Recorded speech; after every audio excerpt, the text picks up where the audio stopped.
주로 하고 있습니다. 앞서 제품 양상 워크숍 1, 2일차에서 기구 파트, 시행스 파트, 그러니까 기구 관련이죠. 이제 그런 대한 발표가 있었고, 이번 시간에는 그 양산 업무 중에 전자 관련해서 얘기해 볼까 합니다.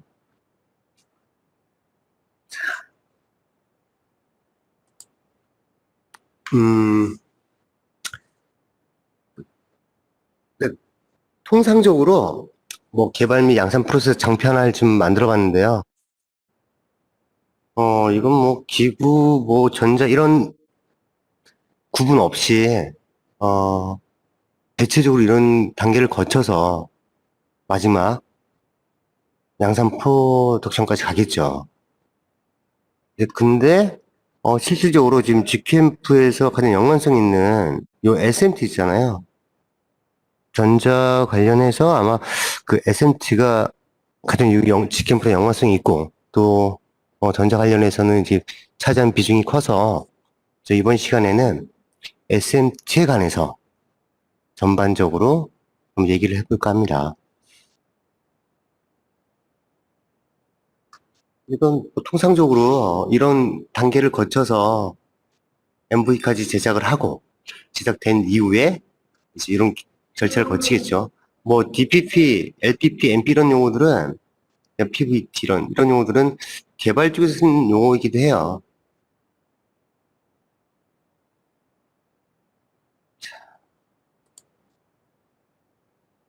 자, SMT로 넘어가 볼게요.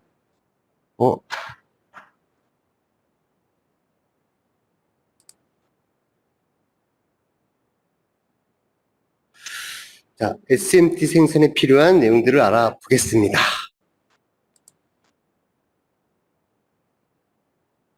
슬라이드가 이게 그러네요. 자, 하나씩 넘길게요.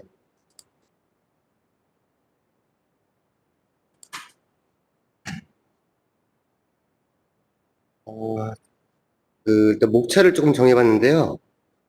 첫 번째, SMT란 무엇인가? 두 번째, SMT 발전 배경. 세 번째, SMT 장단점. 네 번째, SMT 실장 형태. 다섯 번째, SMT 작업 시 필요 데이터. 여섯 번째, SMT 작업 시 PCB 제작 조건. 중요하겠죠, 이거. 일곱 번째, SMT 작업 시 부품 조건. 물론 중요합니다. 여덟 번째는 기타인데, 이거는 말 그대로 기타예요. 자, 첫 번째 한번 봅시다. SMT란 무엇인가? 크게, 뭐 세부로 따지면 너무 많아요. 공정이. 크게만 좀 볼 거예요. 지금 이 장비는, 오른쪽에 있는 이 장비는 지금 G캠프가 운영하는 미래소프트에서 만든 머큐리라는 SMT 장비예요. 여기서 보면 되게 이제 장난감처럼 조그맣게 보이지만, 실제는 3m가 넘습니다. 뭐, 간략하게 한 4가지 공정으로 따져보자면, 인쇄 공정. 메탈 마스크를 이용해서 PCB에 액상납, 크림 페이스트를 바르는 공정이에요. PCB에 그렇게 이제 크림납을 발라서, 마운트 공정이 있겠죠. 부품을 기계가 집어서 자동으로 위에 인서트를 합니다. 그 다음에, 이제 열풍기죠. 리플로우. 열풍기에서 납을 이제 경화시키는 거죠. 그 다음은 이제 완성된 SMT 완성된 제작된 PCB가 나올 거예요. 물론 뭐 필드에서는 이 사이사이에 검사, 세척 뭐 엄청 많아요. 그리고 세부 공정은 여기서 다루기는 좀 애매하니까 크게는 이 4가지로 볼 수 있어요. 인쇄 공정, 마운터 장착 공정, 리플로 납땜 공정, 제품 완성.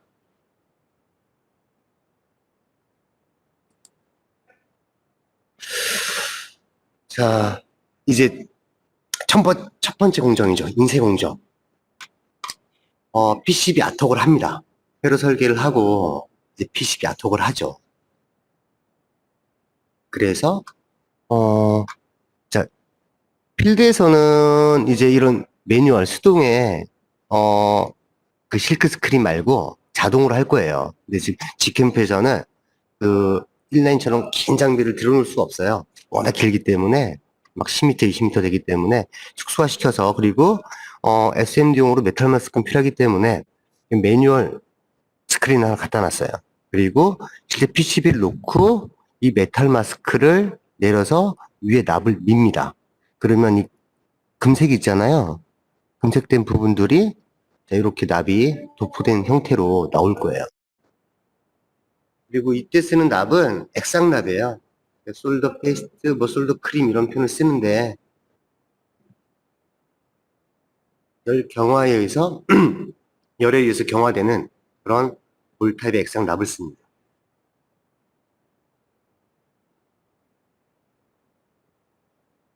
이건 G캠프가 지금 운용 중인 장비입니다. 자, 여기 이제 세부적으로 그다음 이제 마운터 장착 공정이 있는데 앞에서 이제 그림을 다시 한번 보면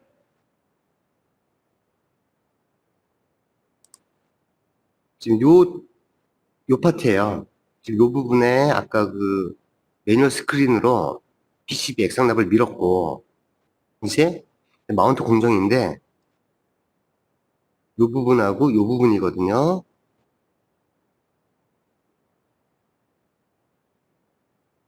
자, 요거 이제 피더예요. 어찌 보면 트레이죠. 그러니까 PCB를 한 장 한 장 이제 납바른 PCB를 여기 차곡차곡 채웁니다. 차곡차곡 이 지금 머큐리 장비는 20대까지 20장까지 장착 가능해요. 실제로 PCB를 이렇게 다 채우면 이 트레이가 이 피더가 하나씩 하나씩 올라오면서 이쪽으로 밀어져요. 민 다음에 밀면 PCB가 이게 안착이 됩니다. 이게 쭉 트레이를 따라서 쭉 와서 안착이 돼요. 이게 최초에 레이저로 높이를 전부 계산한 다음에 이런 척을 바꿔가면서 지금 이 피더가 좀 살짝 안 보이는데 피더에 있는 부품을 찍어서 PCB에 마운트를 시킵니다. 여기 마운터 장착 공정이에요. 실제로 SND 부품들을 자삽을 치는 거죠. 자동으로 이제 만드는 거죠.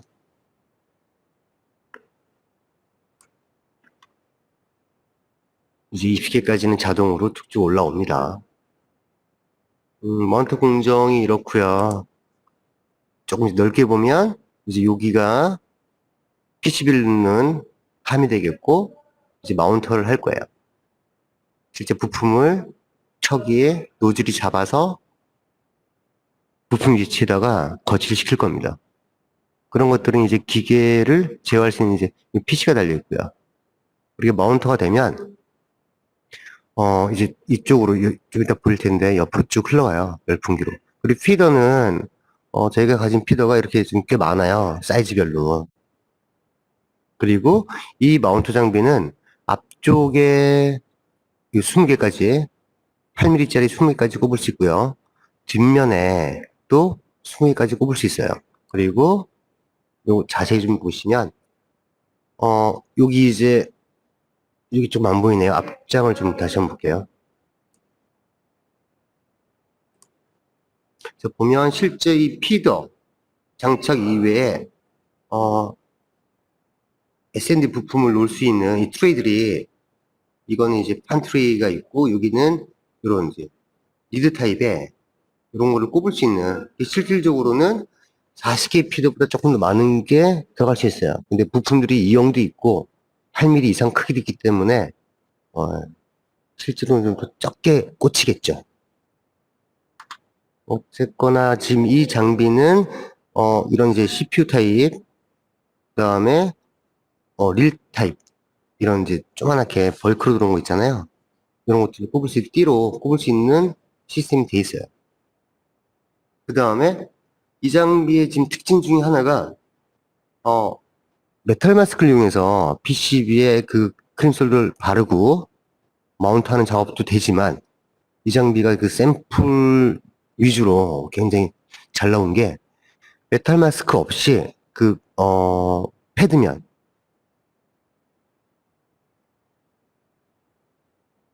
자, 요런 면에다가, 파인 피치는 안 되겠죠? 할 수 있는 피치가 좀 정해져 있어요. 뭐, 1005 사이즈, CPU 피치는 뭐 0.8 피치 좀 넘어가야 되지만, 그래도 메탈 마스크 없이, 여기 디스펜서가 있어요. 이 주사기 안에 이 액상 납이 들어가 있습니다. 그래서, 메탈 마스크 없이 실제로 SMT가 가능한 장비예요. 물론 그 양이 부품 수가 많으면 곤란하겠죠. 샘플 위주로 좀 만들기 때문에. 하지만 메탈 마스크 없이도 SMT가 가능한 장비 중에 하나예요. 물론 필드는 이런 거 쓰지 않습니다. 굉장히 고속으로 빠른 시간에 대량으로 찍어야 되기 때문에 이런 걸 달진 않죠. 그래서 G캠프에서 운영하는 장비는 메탈 마스크 없이도 작업이 가능하다. 하지만 그 작업의 그 부품 수라든지 부품의 그 피치 간격이라든지 이런 걸 조금 상담을 통해서 해야 될 부분입니다. 자, 처음에 인쇄 공정, 그 다음에 마운트 장착 공정, 그 다음이, 자, 이제 그 PCB 위에 부품 올려놨습니다. 이제 납을 경화시켜야겠죠? 액상납이니까 보통 200, 무연납 정도는 240도 정도? 이 정도에서 통과를 해요. 이 리플로 어찌 보면 열풍기거든요. 한 240도로 꽉 찼어요. 인라인 장비, 그러니까 필드 같으면 보통 5m에서 10m짜리도 있어요. 근데 지금 여기 G캠프에서는 1m짜리를 운영합니다. 그래도 샘플 제작하는 데는 큰 무리가 없는 것 같아요. 현재까지 100종 이상의 PCB를 SMT 하면서 그렇게 문제가 된 부분은 없는 것 같아요. 여기서 할 수 있는 그 사이즈에 한해서는. 이렇게 리플로 흘리면 여기에서 이제 나옵니다. 그러면 자동으로 다시 이렇게 PCB가 들어가요. 마지막에 이게 하나씩 들어갈 때마다 한 칸씩 쫙쫙쫙 올라오면서 20개가 딱 차입니다. 그럼 이제 열이 식으면 빼면 되겠죠. 여기 이제 SMT 공정의 끝이에요. 이제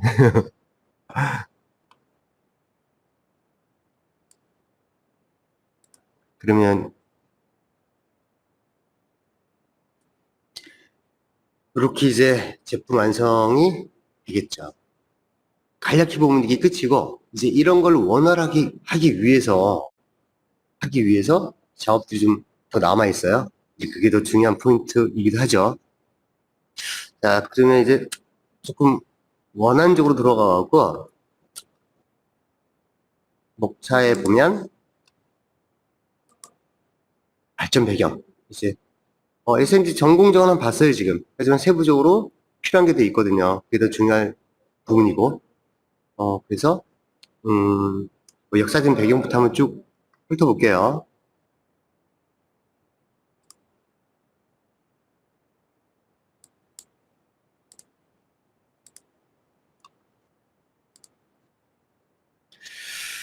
아, 1950년대, 40년도죠, 40년도. 벨 연구소의 쇼클리가 점적합 이제 치아를 만들었죠. 40년도에. 그리고 50년도에 다시 이제 현대에 적용이 가능한 접합형 BJT를 만들었죠. 그래서 그 전에는, 딥타입 부품들을, 물론 그때도 딥타입을 이제 자동으로 디핑을 하죠. 그러니까 딥타입의 부품을 자삽을 때렸어요. 그런데 이제 50년대 말 60년대 초에 이제 BJT가, 즉 반도체가 만들어지면서 상황이 완전 달라졌죠. 근데 이제 소형화, 경량화가 되면서.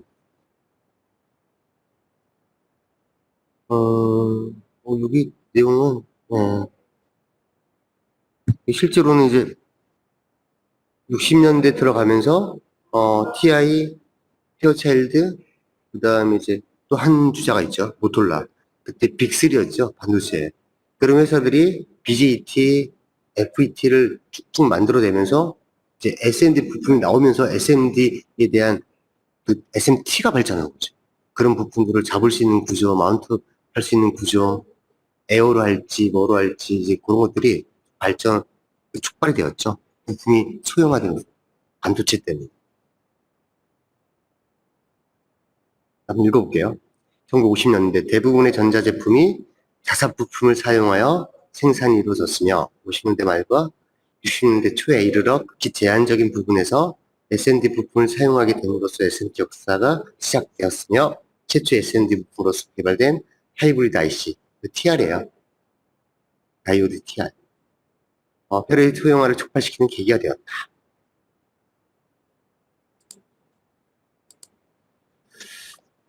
그래서 이제 60년대, 70년대 가면서 이제 BJT가 나오고, 그 다음 이제 10년 단위로, 피모스, 또 70년대 엠모스, 80년대 시모스 같은, 현재 우리 이제 모스펫 많이 쓰잖아요.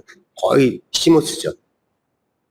그런 거 하고, 이제 수동 부품 쪽에서는, MLCC 많이 들어보셨어요? 멀티레이어, 세라믹 캐패시터. MLCC나, 아니, MLCL, 멀티레이어 코일 같은 거, 그다음 저항 같은 경우는 넓적한 거 있죠? 판형. 이런 것들이 쭉쭉 만들어 주셔야겠죠. 아마 그 수동 패시브 소자로는 일본이 좀 강할 거예요. 모토로라, 다이오유덴, 한국도 강하고요. 삼성전기, TDK도 있지만. 그렇게 소형화, 그 다음에 이제 자삼용으로, SMD 자삼용으로 부품들이 만들어지면서 SMD 기계들이, 즉, 기계와 프로그램이 굉장히 발전이 이루게 되었죠.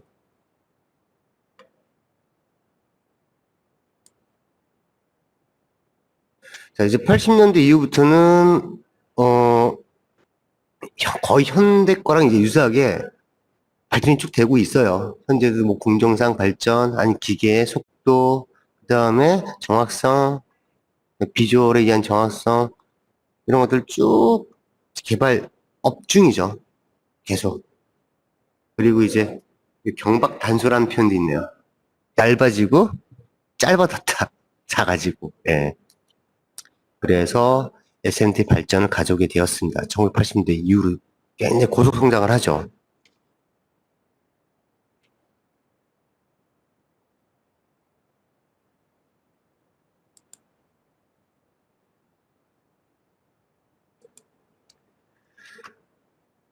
80년도에 이제 아마 그 반도체를 이끌었던 나라들이 미국과 일본쯤 되겠죠. 그리고 90년대 일본은 이제 굉장히 많은 반도체 제조사들도 있었고, 거기에 맞춰서 SMT 이런 이제 개발 역량과 제품들도 굉장히 많이 가지고 있었어요.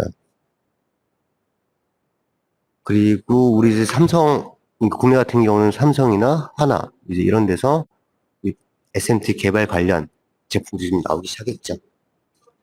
어, 지금 보면 1608이나 1mm, 1.6mm 곱하기 0.8mm 아니면 1005, 1.0mm 곱하기 0.5mm 이게 주를 지금 이루고 있고요. 그리고 모듈 단계에서는 이보다 적은 0.4mm, 0.2mm의 부품들이 좀 대세예요. 물론 0.0402를 할 수 있는 SMT 기계는 조금 대부분 되지만 예, G캠프는 안 됩니다. 일단 G캠프는 105까지 돼요. 필드에서는 이것도 작업이 가능합니다. 물론 디버깅 자체는 되게 힘들어요. 040이라면 눈에 거의 보이지도 않아서. 그래서 모듈 형태나 뭐 카메라 모듈 아니면 광학 모듈, 특히 광학 쪽 이런데 이런 부품들 많이 써요. 그리고 RF 제품이나 뭐 LT 모뎀 같은 거 이런 거에 지금 0402를 많이 현재 하고 있습니다. 0603하고 0402. 지금 040 같은 경우는 부품 나와 있는데 아마 SMT 기계가 빌드했을 거예요. 그래서 0603까지는 아마 필드에서 계속 잘할 거고 040은 아마 한정돼서 작업을 할 거예요. 거의 눈에 보이지도 않아요. 부품은 많이 있습니다.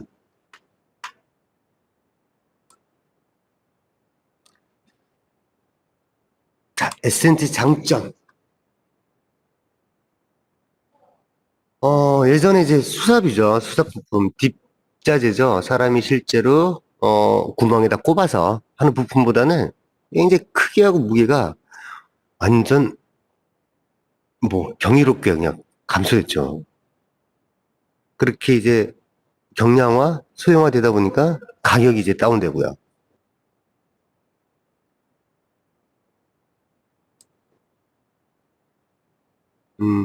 그 다음에 이제 소형화 되니까 경량화 되고 하니까 실제 부품을 마운트할 수 있는 그런 시간들이 되게 짧아졌어요. 물론 정밀도는 지금 계속 개선 중인 거고. 음,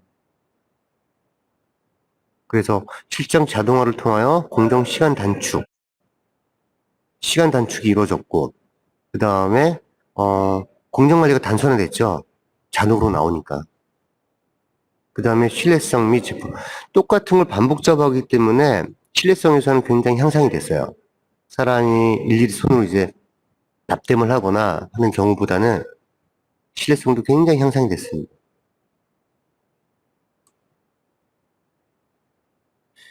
그리고 이건 뭐 장점보다는 당연한 거죠. 특성이죠. 어, 자동화 시스템이기 때문에 부품을 담는 그릇 또한 그 규격에 맞게끔 진화가 됐어요. 그래서 릴이나 테이프 형태로 공급이 이제 되어서 이제 부품의 관리가 되게 용이한 거죠. 뭐 한 릴에 저 같은 경우 100이면 사이즈가 한 15cm 정도, 직경 15cm나 20cm에 보통 5,000개에서 10,000개가 말려요. 부품의 관리가, 자재 관리가 굉장히 용이해서, 자재 단가도 낮출 수 있고, 관리 비용이 주니까요. 이런 이제 장점이 있고요. 단점으로는,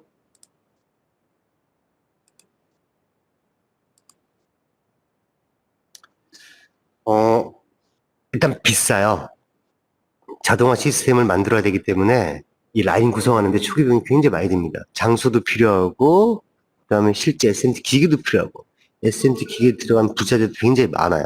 그런 것도 전부 구비하고 작업이 가능하기 때문에 초기 비용이 많이 듭니다. 그 누구나 할 수 있는 그런 장치는 아니에요. 2번. 모든 전자 부품을 SMD 부품으로 만들 수 없는 한계가 있다. 뭐 단점보다는 특성이겠죠. 기계적인 특성을 가진 부품들은 아무래도 SMD 형태로 만드는 게 용이하지 않아요. 뭐 요즘은 조금 더 기술이 나아져서 뭐 센서란 특히 센서 기계적인 센서 있잖아요. 가속 센서, 자이로 센서, 뭐 이산화탄소 그런 이제 환경 쪽에 관련된 센서들 이런 기계적인 구조를 갖고 있는 그런 것들은 SMD와 부품하기가 쉽지는 않아요. 하지만 지금은 좀 소형화돼서 많이 나오는 편이긴 하죠. 2번은 단점보다는 특성이겠죠. 또 하나는 SMD 부품은 수리가 좀 간단해요. 표면에 붙기 때문에 띄는 것 또한 이렇게 hit건으로 열을 줘서 떼어내서 부품만 새로 인서트하는 이게 좀 쉽죠. 딥타입보다는. 근데 실제로 이제 그 양이 많다 보니까 이 검사하는 과정 모든 그 BBT 검사 비슷한 건데 전원을 끊고 뭐하는 지그 만드는 게 어려워요. 이것도 단점보다는 특성일 거예요. 실제로 SMT가 딥자재를 쓰는 수작보다는 어, 과정이 어렵진 않아요. 수리하는 거나. 근데 어, 그런 이제 지그 제작하고 그다음에 지그 제작에 의해서 이걸 검사하는 과정이 공정이 많이 필요한 거죠. 이 표현은 조금 그러네요. 제가 썼지만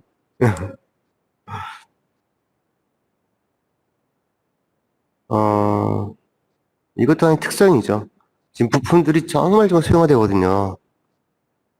그 다음에 또 충격에도 좀 강해야 돼요. 어쨌거나 에어로 좀 잡거든요, 부품을. 에어로 잡아서 PC 위에다가 지금 마운트하는 건데 크랙이 많이 가요, 생각보다. 이제 그런 부분에서는 아마 공정에서 좀 더 개선이 필요하지 않을까 싶습니다. 물론 좀 큰 부품들은 아무리 충격과 크랙이 조금 더 용이한 면이 있어요. 자, 이제 SMD 실장 형태를 한번 봅시다.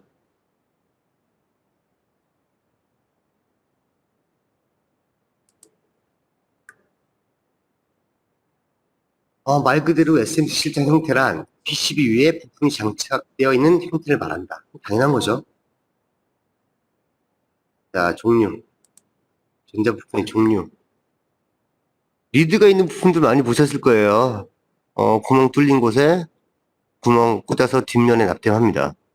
이런 것들도 수납도 되고 자동으로 자삽도 돼요. SND 부품은 표면에만 납땜이 가능하도록 만든 거죠.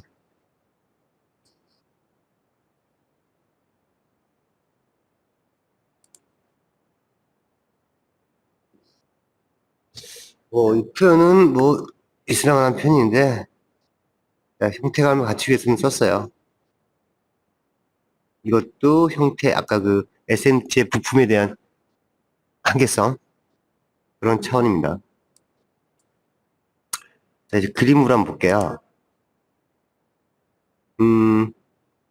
전해 콘덴서죠? 자, 리드, 많이 보셨죠? 리드.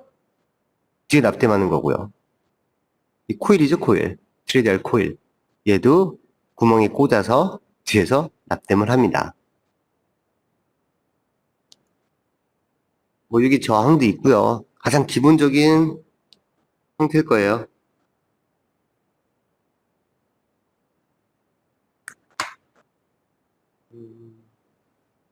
자, 이건 이제, 리드 타입의 형태고요.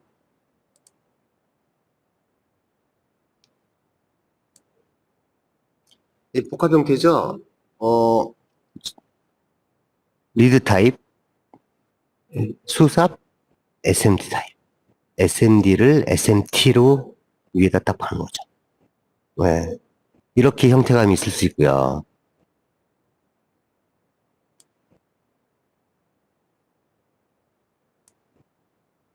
자, 요거는, 자, SMD 부품만 쭉 있죠? 한 면에. 네. 한 면에 부품을 전부 실장했습니다. SMD 부품이죠. SMT 공정에서.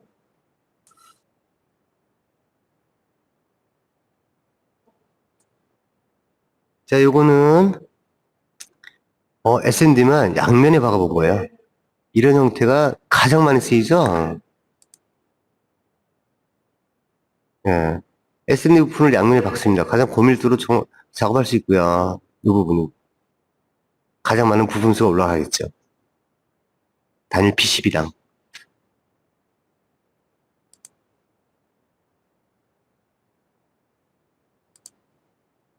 자, 형태는 앞뒤면에 SMD 부품도 있고, 리드 타입의 뒷 부품도 있어요. 아마 이 형태가 지금 필드에서는 가장 많이 쓰는 형태겠죠. SMD 다 하고, 그 다음에 뒷자재를 납땜하는 구조겠죠. 이 형태가 필드에서 가장 많이 쓰이는 실장 형태일 겁니다.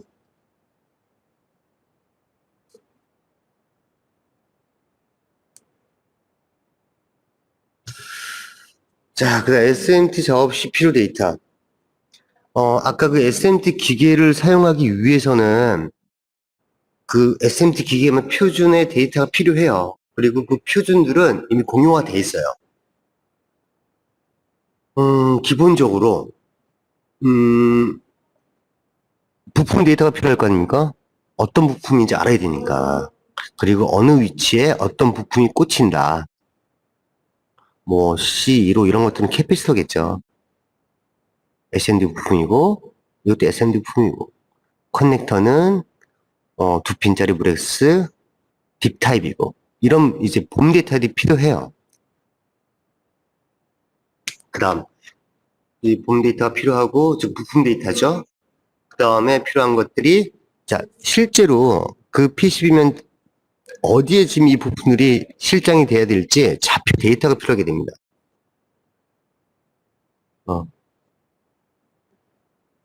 실제 좌표 데이터는 이런 식으로 XY 좌표로 표현되겠죠. 그 다음에 부품의 장착 각도가 필요하고요. 지금 90도 단위로 보통 우리 아트웍을 하는데, PCB 설계를 하는데, 필요에 따라서 15도 간격, 12도 간격 거의 가능합니다. 그렇게 장착 각도하고 좌표, XY 좌표가 이 봄 SM 작업에서 필요 데이터예요. 2개. 그 이제 세부적으로 조금 들어가서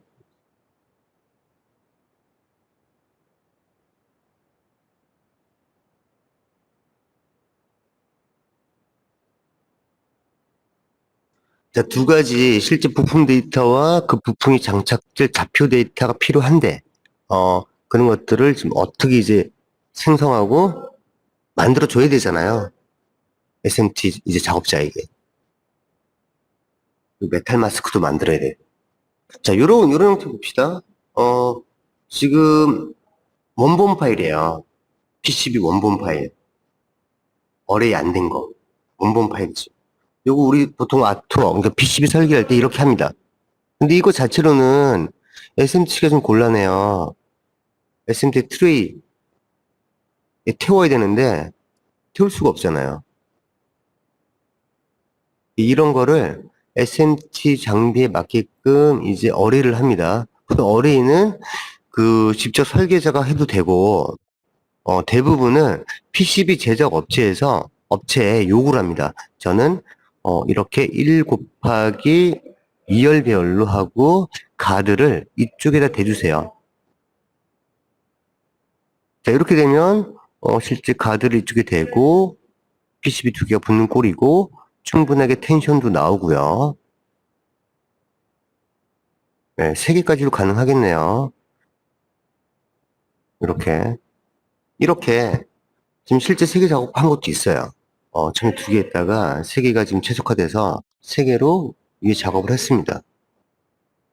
자, 이렇게 실질적으로 원본 파일을 갖고 이렇게 내가 배열을 해서 PCB 제작 업체에 줘도 되고요. 대부분은 PCB 업체에 1 곱하기 3 배열을 할 겁니다. 가드를 이쪽으로 해주세요라고 얘기를 하면 PCB 제작 업체에서 제작된 파일을 보여주고 파일이 완성되면 이 파일이 아닌 이 하나의 파일이겠죠. 이 하나의 파일을 갖고 메탈 마스크를 제작합니다. 그리고 SMT 장비는 이 파일을 갖고 좌표 작업을 해요. 실제로 이 파일이 아니고 이 파일로 하게 된다면 하나하나 이 변환을 다 시켜서 맞춰야 되거든요. 그리고 실제로 기준점도 없고요. 지금 얼라이먼트나 피디셜 마크가 없어요. 기준점이죠. 그래서 실제 작업을 한 다음에 이 원본 파일을 갖고 이런 파일로 변환하는 이 데이터를 받아야 됩니다. 그때 봄 데이터와 봄은 이제 똑같겠죠. 반복이니까. 봄 데이터와 그다음 좌표 데이터. 이렇게 어레이가 되면 수량도 또 나오겠죠.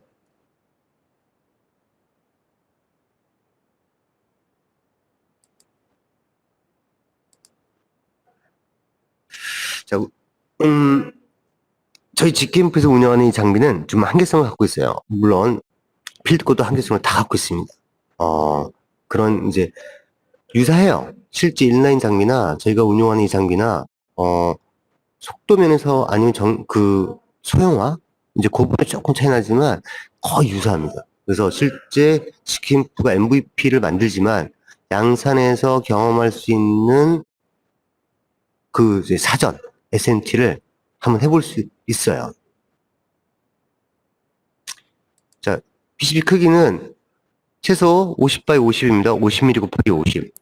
요건 저희 장비도 마찬가지고 필드코도 마찬가지예요. 거의 대동소이에요. 인라인 장비, 뭐 2, 30m짜리. 그리고 G캠프 거는 최대는 뭐 320에서 240짜리인데 실제로 작업을 좀 하다 보니까 그렇게 넓은 것들은 PCB가 많이 휘더라고요. 많이 휘어요. 그러니까 낭창거리죠. 부품이 튈 수도 있고 장착이 좀 이제 세워질 수도 있고 이제 그런 게 있어서 250에서 200 정도로 권장을 합니다. 그래서 50 곱하기 50에서 250 곱하기 20으로 PCB 사이즈를 만들기를 권장합니다. 산업용 설비는 최대 사이즈는 설비와 다름, 최소 사이즈는 같음. 자, 피듀셜 마크, 기준 마크죠. 이게 없으면 기준점을 못 잡아서 좌표를 따기가 어렵겠죠. 자, PCB에 있는 마크 인식에 의하여 PCB 위치 및 검사 위치를 자동으로 보정하게 하여 준다. 네. 어쨌거나 그 마크를 기준으로 다시 좌표를 또 재설정해요. 그 마크를 기준으로. 그래야 캐리 되죠. 각각 들어올 때마다 틀어질 수 있잖아요. 근데 이 PDC원 마크를 보면서 다시 좌표를 보정값을 주고 캐를 합니다. 스스로.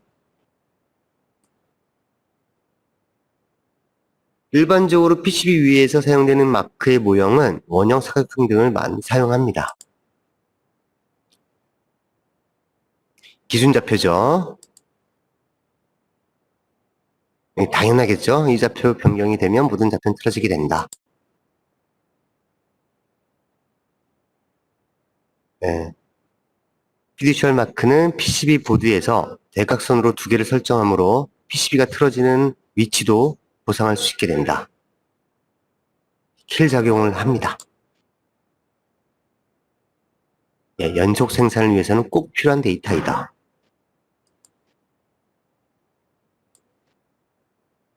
자, 이 피듀셜 마크의 위치는 PCB마다 좀 다르긴 한데요. PCB 제작 업체에서 통상적으로 원형이나 네모나게 만들어 줍니다.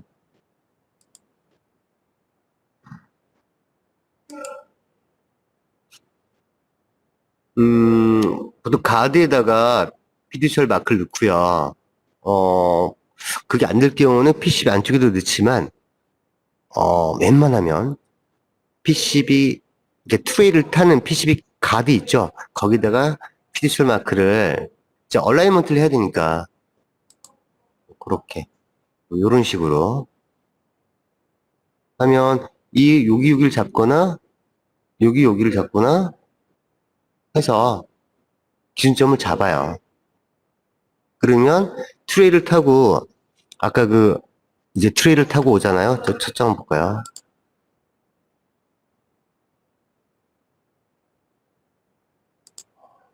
자, 트레이를 타고 쭉 오면, 여기 딱 고정점이 멈춰요. 멈추는데, 멈추더라도 살짝 미세하게 틀어질 수 있죠.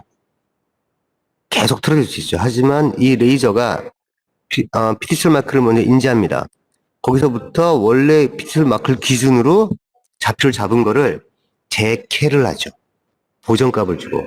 그러면 각각 동일하게 들어올 때 위치가 틀어져도 각각 동일하게 작업이 가능한 거죠.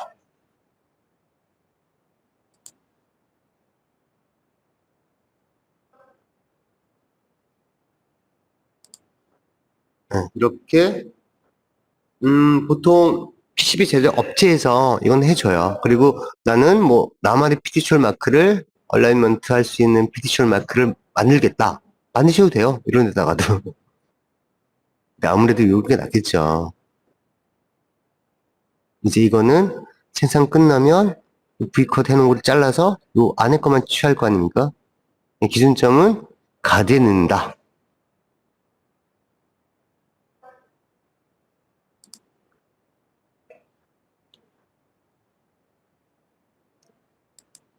자, 이제 PCB 작업 시 PCB 제작 조건에서 PCB 가이드 부착이 필요하죠.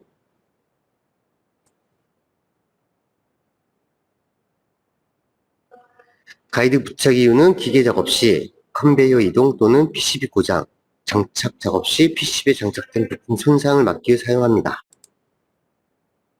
PCB 어레이 작업, 최종 PCB 제작 시 적용됩니다.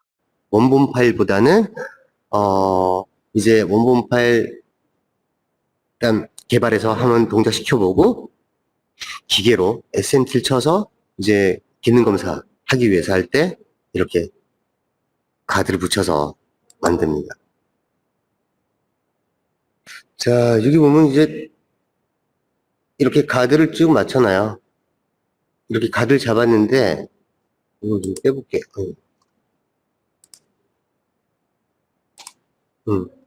지금 여기 보면 가드가 이렇게 있잖아요. 가드가 있는데 실제로 이 부품이 이렇게 있습니다. 네. 요거는 썩 좋진 않아요.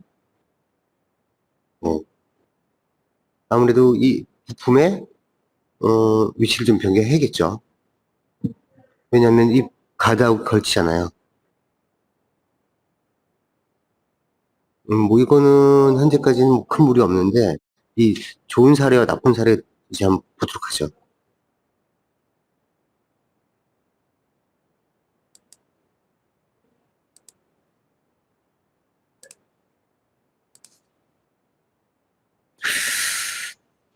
자, 요거 앞에 거 파란 보드는 처음에 원본 파일이에요. 원본 파일이고 이제 하나하나 일일이 수작업 비슷하게 만들었어요. 검증을 했죠. 그 다음에 이렇게 PCB 작업을 하고 실제 마운트 시켜본 거예요. 아무래도 이거는 이제 실제 작업이 불가하기 때문에 이렇게 만든 거고요. 이거 같은 경우는 사이즈가 50cm 이하예요. 이게 조그만하죠? 그래서 12개를 어레이 시켰어요. 어레이 시키고 이쪽에다 가드바를 대고요. 피니셜 마크를 찍고 SMT를 한 경우에요. 보통 이렇게 이런 원본 파일을 작업한 다음에 이런 식으로 어레이를 한 다음에 작업을 합니다. 그리고는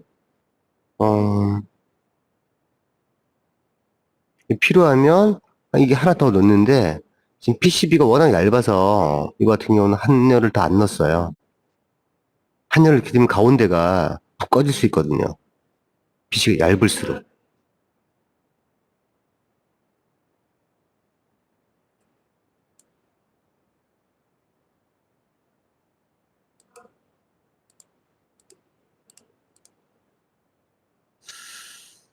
자, 이거는 이제 어리를 하긴 했는데요. 딱 봐도 지금 좀 불안하지 않습니까?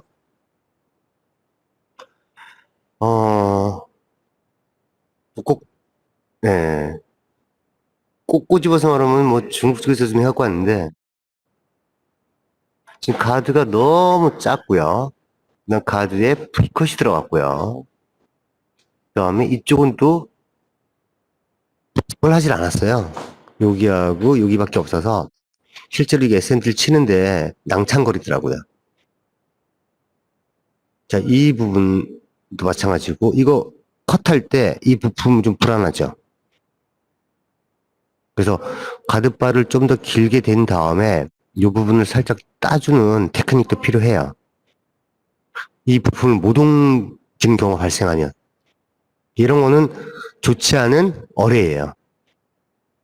얘도 마찬가지. 얘는 가드바는 지금 많이 됐어요.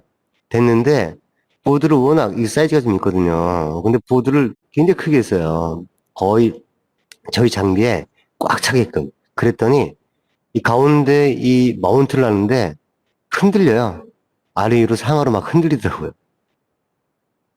이렇게 되면 가운데가 낮아지고 뜨기 때문에 썩 안 좋죠. 이런 긴 자재들 같은 경우 납땜이 죄송합니다. 납땜 자체가 상대적으로 중간하고 가운데하고 잘 안 될 수도 있어요. 이런 거는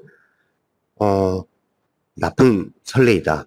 이렇게 해보면 한 다음에 수정할 수도 있죠. 이렇게 초기 작업을 해보고 다 초기 제품이거든요. 이 작업하신 분도. 그래서 그 다음에 이제 제대로 된 제품이 나왔고요. 이런 거는 좋지 않은 어리 사례예요. 마냥 이렇게 많이 한다고 좋진 않습니다.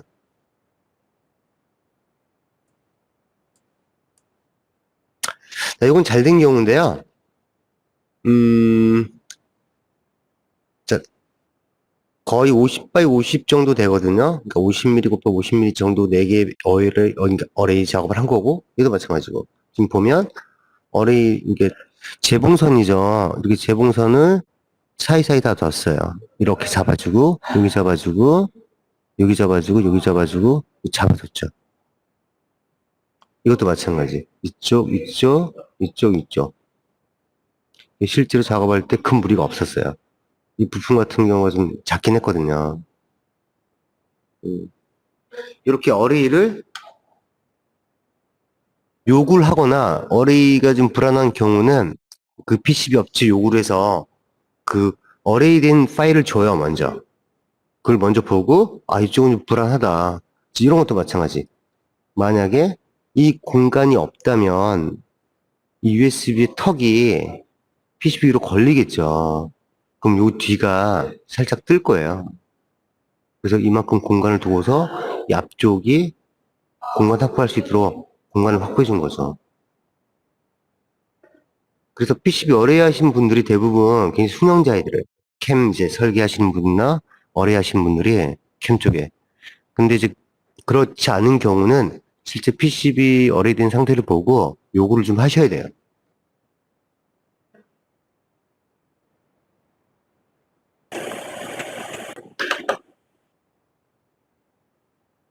그 SM 작업 시 PCB 제작 조건 쭉 한번 다시 한번 볼게요. 계속해서. 자, 이 PCB 같은 경우는 뭐 어레이 2 곱하기 2 배열로 잘 됐어요. 근데 좀 이제 들여다보면 이 부분 있죠? 이 빨간 부분. 이 확대해서 좀 볼게요. 자, 확대해서 보고 나니까 이런 이제 SOIC 타입의 IC가 붙는 그런 위치예요. 근데 이 IC들 보면 이제 방향이 있거든요. 보통 글자를 기준으로 해서 이쪽이 1번이고 이렇게 돌아가거든요. 1, 2, 3, 4, 5, 6, 7, 8.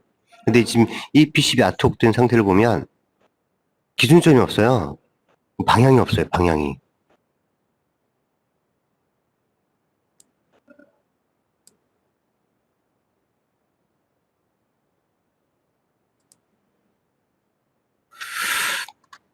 극성이 표기가 안 됐어요. 이 부분. 이렇게 되면 실제 작업할 때 모르죠. 그 작업자는. 뭐 개발자의 금방 알겠지만 실제 SMT 작업자는 몰라요. 방향이 없으면.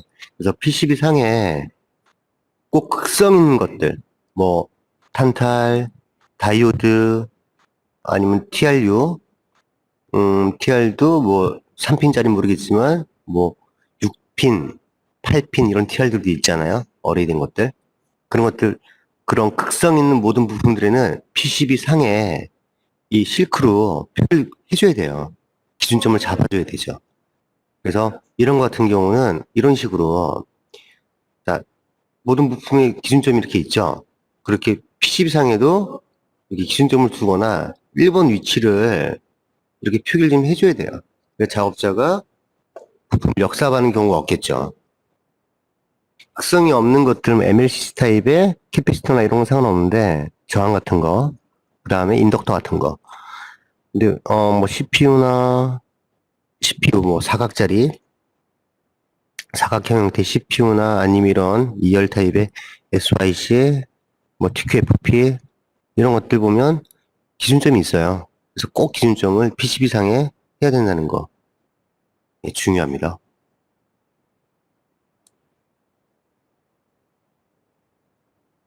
자, 이제 PCB까지 이제 됐어요.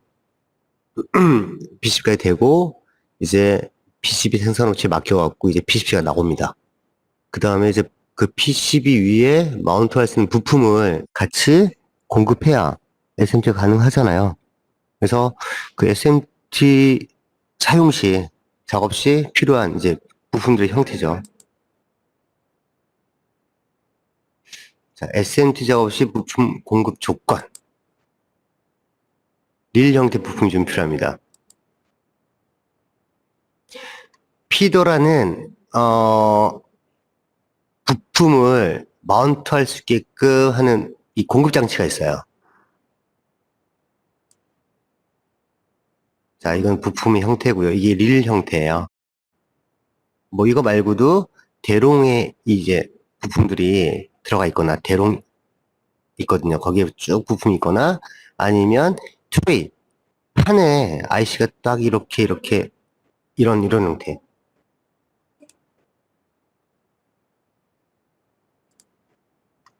자, 이렇게 트레이의 부품들이 갇힌 이렇게 트레이 형태로 부품이 공급되거나 아니면 이제 필드 여기 이제 SMT 그러니까 직캠프 SMT 장비는 이렇게 돼 있지만 대롱을 낄 수 있어요. 필드 것들이 대롱에서 하나씩 나옵니다.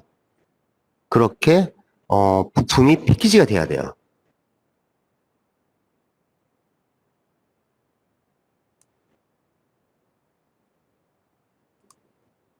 이게 릴 부품이거나, 이제,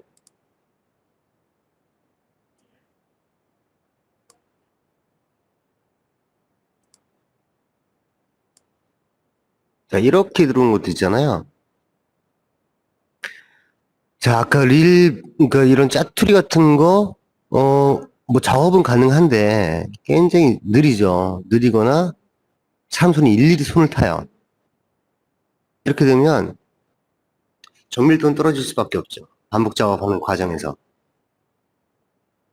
이런 럼프 소자들, 럼프 소자들이 벌크로 이렇게 들어온다거나, 이런 형태면 SMT 작업에서 굉장히 손이 많이 갑니다. 작업 속도도 굉장히 느리고 정밀도도 떨어지죠. 정상 작업 불가. 예, 정상 작업은 불가하지만 작업은 가능하겠죠. 사람이 하는 거기 때문에 작업은 가능하지만 속도나 정밀도가 굉장히 떨어진다는 거.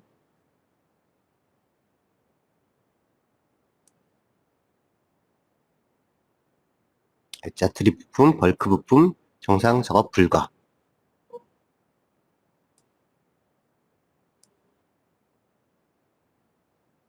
자, 그 부품들이 이런 피더가 이렇게 있어요. 앞에 그림을 다시 한번 볼게요. 이 피더가 어떻게 붙는지.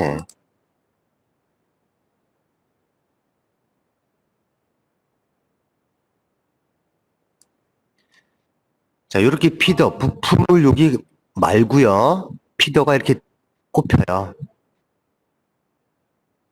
이런 부품 공급 장치가 꼭 필요합니다. SM테이션. 지금 이거는 저희 장비 에어도 있고요. 그 다음에 테스트용으로 전자식도 써봤어요. 에어는 컴프레셔를 써야 되는데 전자식은 컴프레셔가 필요 없습니다. 그래서 아마 저소음이고 전자적으로 동작하기 때문에 조금 더 정밀해요. 에어보다. 그리고 그 피치를 뭐 1608, 1005 같이 쓰기도 하는데 그 전자부품, 전자피터 같은 경우는 조금 더 범용성이 넓어요. 현재 추세는 이런 에어식보다는 이 지금 마운트된 게 지금 부착되어 있는 게 에어 타입인데 전자식이 요즘 대세예요. 물론 단가는 좀 셉니다.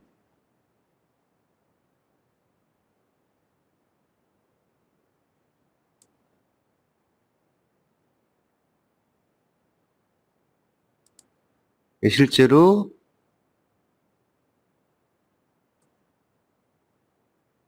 이런 피더의 부품을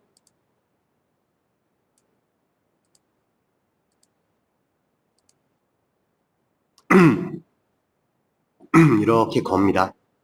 이렇게 잡아서 비닐이 덮여 있어요, 여기에. 이게 비닐을 제낍니다. 그럼 여기가 부품이 나오는 곳이고요. 그 다음에 비닐을 이렇게 가져와서 이쪽으로 이걸 살짝 제껴서 비닐을 끄집어냅니다.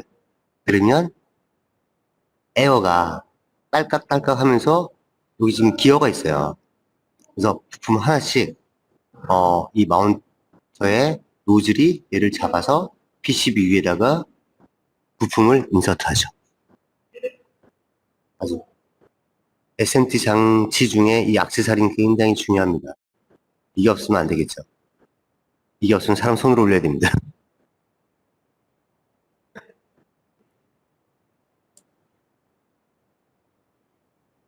이렇게 다 일일이 장착을 하고 그 다음에 그 슬롯에 아까 그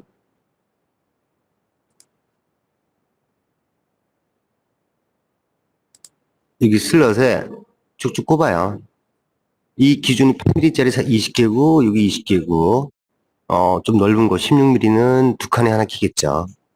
이렇게 쭉쭉 껴주고 이 부품의 위치를 이 PC에서 좌표를 만들어줘요. 프로그래머 시키죠.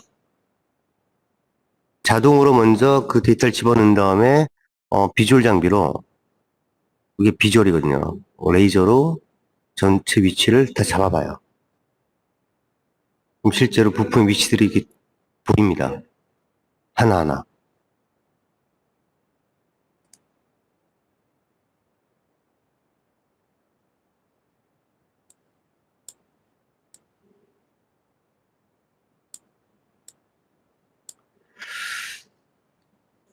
자, 이제 피더까지 봤고요. 여기 보면, 지금 뭐, 양산 관련된 건데, 실제 SMT 관련해서 쭉 얘기를 드렸어요. 실제 SMT를 치더라도, 친 다음에 검사하고, 그 다음에 특성 체크하고, 양산에서는 특성 체크하고 다시 포장하고 또 검사하고, 공정이 굉장히 많죠. 작업 지도서도 만들어야 되고, 그 다음에 테스트할 수 있는 지그도 만들어야 되고, 또 지그 이후에 분량도 ASL, 세부적인 공정이 굉장히 많은데, 실제 필드에 가서 한번 작업해 오지 않으면, 문서로 앞만 봐도 아마 이해하기가, 체험적으로 몸에 와닿기가 좀 어려울 것 같아요. 실제로는 저희 공장을 한번 갔다 왔는데,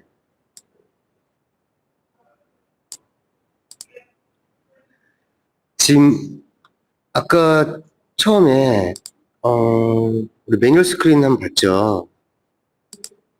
네, 이 매뉴얼 스크린. 지금 저희 같은 경우는 치킨 같은 경우는 그 장소가 그 인라인 뭐 10m, 20m 들어올 만큼 큰 공간이 아니기 때문에 이 작업을 수동으로 하고 있어요. 이렇게 메탈 마스크를 고정시켜서 위치 잡고 납을 밀죠. 이 공정을 실제 필드에서는 산업용에서는 이 장비가 해요. 실제로 지금 여기 이 장비가 메탈 마스크의 납을 PCB 위에 메탈 마스크가 올라가고 납을 자동으로 밀어요. 민 다음에 차곡차곡 쌓아놨다가 눌러 들어갑니다. 즉 아까 마운트 장비 있죠. 그리고 필드 거는 마운트 할 수 있는 게 되게 많아요. 막 40라인, 40라인 이렇게 이런 마운트 장비가 연속으로 있어요. 여기는 뭐 105 부품, 뒤에는 뭐 더 큰 부품, 저기는 굉장히 IC 같은 이형 부품.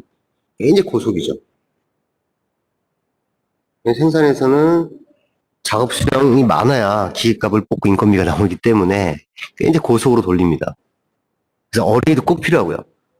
워낙 고속이기 때문에 이 흐름이 끊어지면 안 되거든요. 부품 찍는 마운트하는 속도하고 뒤에 보시면 이렇게 리플러도 굉장히 길어요. 이 리플러에서 이제 쭉 나올 텐데 저기 납을 바르고 마운트하고 이 일련의 속도가 여기가 이렇게 버틀릭 있으면 안 되겠죠. 쭉 흘러야 돼요. 그래서 부품 만약에 이런 것도 있어요. 어레이를 이 속도에 맞춰서 개수를 또 정합니다. 아니면 어레이가 이 개수에 맞출 수 없으면 불가하면 이 작업 속도를 조금 마운트 속도를 늦춰요. 근데 대부분 생산업체에서는 이 마운트 속도를 따라갈 수 있게끔 PCB에 붙는 그 양들을 어레이로 조금 더 많이 해서 버틀릭이 걸리지 않는 만큼 쭉 흘러갈 수 있게끔 그렇게 서로 협의를 합니다. 실제 이 장비는 요건 아닌데요. 뭐 비슷한 거긴 한데 보통 이 리플로우가 4에서 5m예요. 그리고 이거보다 긴 것도 있어요. 이 안에 쭉 흘러가죠. 그 흐름이 끊이지 않게끔 자동으로 스스로 납을 밀고 스스로 마운트를 하고 그 다음에 그때 경화를 시키고 차곡차곡 이제 그 트레이 피더에 꽂힌 PCB를 이제 생산을 하죠. 그리고 갔던 공장은 뭐 지금 여기 이제 실제 SMT 라인도 있고요. 수산용 부품을 붙이는 것도 IMT라 그래요. 그것도 자동화 장비에 맞아요.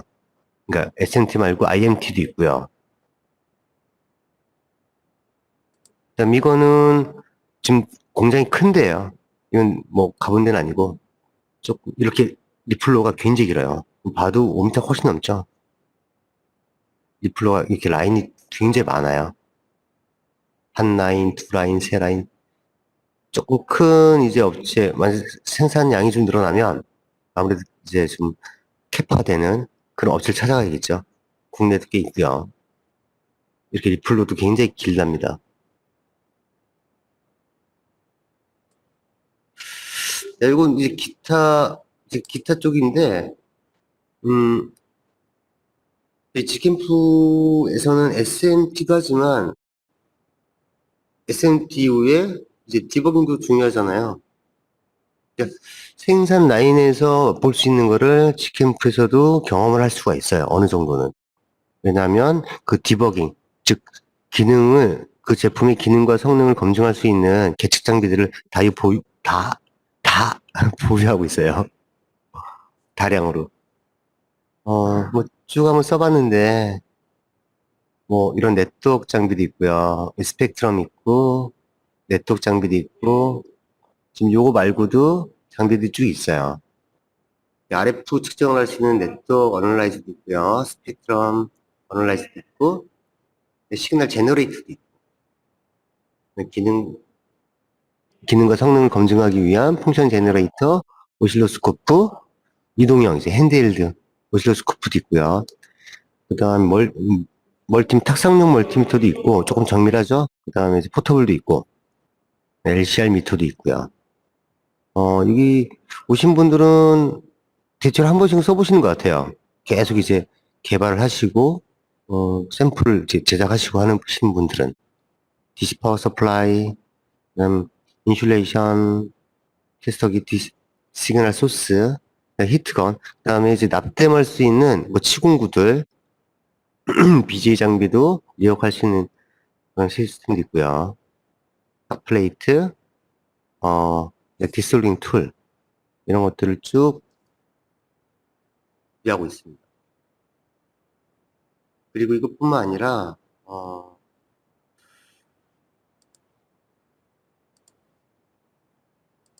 그다음에 SMT하고 SMT 전에 이제 테스트해 볼 수 있는 각종 부품들도 구비를 해놨어요. 물론 뭐 많은 양은 아닙니다.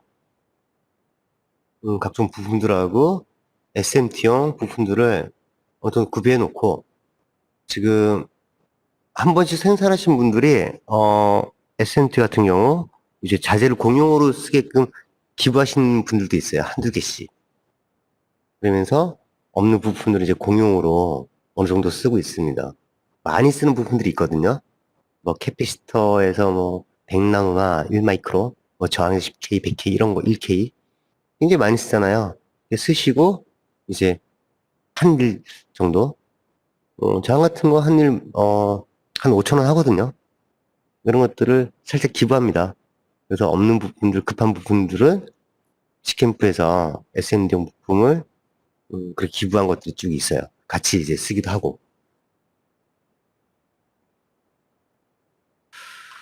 네, 일단 2시간 정도로 예상했는데 실제로는 조금 SMT 관련해서는 빨리 끝났네요.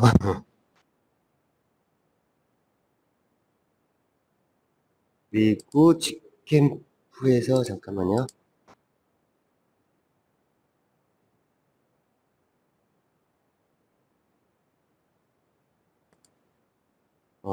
그리고 아까 직캠프 그 장비의 가장 그 막강한 특성 기능 중 하나가 이제 요거라 그랬잖아요. 메탈 마스크 없이 작업 가능하다. 그러니까 샘플에 가장 최적화된 그 장비예요. SMT 필드 거를 경험할 수도 있지만 실제로 부품 수 한 10개에서 뭐 한 50개 정도 사이에 그런 이제 PCB 제작 그러니까 어레이를 안 해도 작업은 가능하죠. 대신 속도가 늦어서 물량이 많으니까 그러니까 생산량이 많은 그런 존이 힘들지만 시간이 좀 있을 때는 그런 작업들이 가능해요.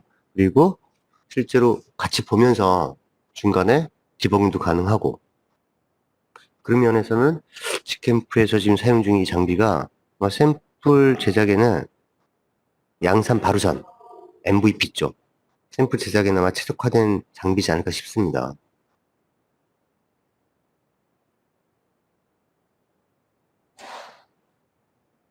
음,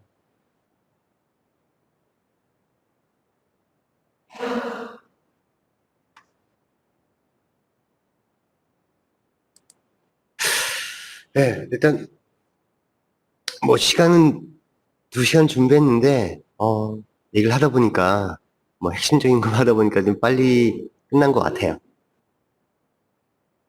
혹시 여기까지 들으시면서 좀 궁금하시거나 의문사항 있으시면 뭐 말씀해 주시고 특히 SMT를 만약에 하시려면 바로 준비하시는 것보다는 꼭 직캠프 상담을 먼저 한번 하시고 그래야 실수가 없으니까 하드웨어는 실수를 하게 되면 비용이 많이 발생하잖아요. 한번 상담을 통해서 SMT 작업을 하길 좀 권유드리고요. PCB 설계나 회로 설계 같은 경우도 이제 SMT화 시켜야 되거든요. 그런 부분에서는 상담을 좀 통해서 작업을 좀 하실 권장드리고요. 그리고 자료들은 이 비공개 원칙인데, 개인적으로 뭐 쓰시겠다 하신 분들은 메일을 주시면, 제가 첨부해 드리겠습니다. 여기, 제 메일은 홈페이지도 있고요. 여기 이쪽으로 요청해 주시면, 원하시는 분들께 이 자료는, PPT 자료는 송부해 드릴게요.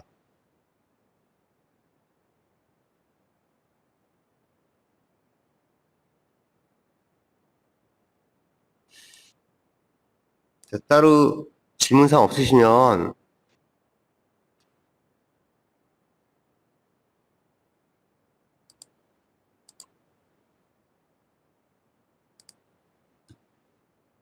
제품 양산 업무 워크숍, 전자 파트, 네, 마무리하겠습니다.